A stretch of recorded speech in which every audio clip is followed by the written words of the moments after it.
not every day you get upstaged by a pig. This is Penelope the pig. Look at this beautiful pig here. We got to get a shot of this pig. We are talking about Pawsitive friendship. This is Tosha Tharp. Thank you so much for being here. We appreciate it. You know what?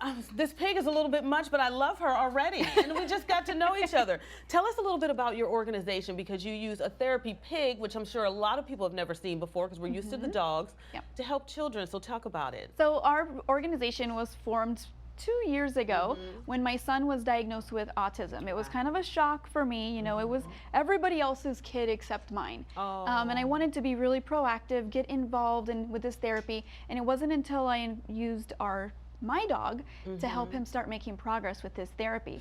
And then the light bulb kind of went off for me, where I was like, you know, if this helps my kid make so much progress, then why wouldn't it work with other kids? Right. And so that's when I formed PawsitiveFriendships, and we've been working. It started off with just me and Zoe, and then slowly we've been getting more and more teams.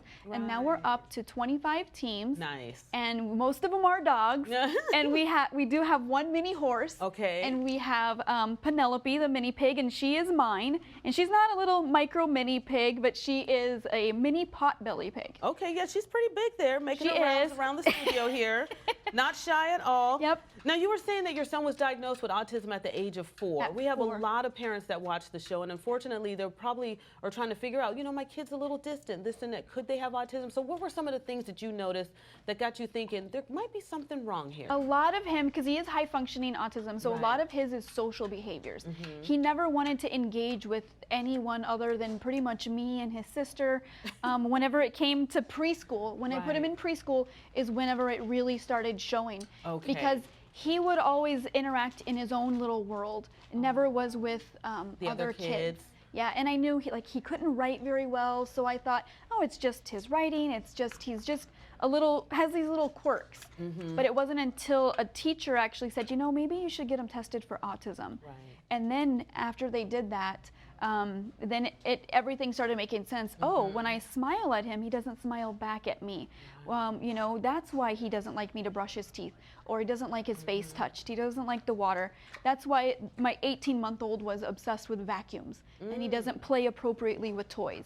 So it was a lot of that type of stuff that kind of, looking back, was, you know, in hindsight, I wish I would have gotten him checked out sooner, but I didn't know. You didn't know. I didn't know. But now you're using, like you said, the therapy animals, and the pig is so popular. So how does the pig play a role, and how do the kids respond to the pig? So the pig, when I originally got the pig, I got her because my son was very hyper and just wants to run. There's no walk, everything is run, run, run. Well, if you want to interact with the pig, you have to walk. And you have to be slow. You can't just like lunge at her.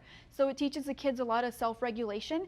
So if they want to interact with her, then they have to use self-regulation. It requires social skills, following directions. And so she does very well also with some of the kiddos that are nonverbal. Nice, because you say it works along with the speech therapist as well? We work with she actually works in 2 different settings. Her feet are sliding.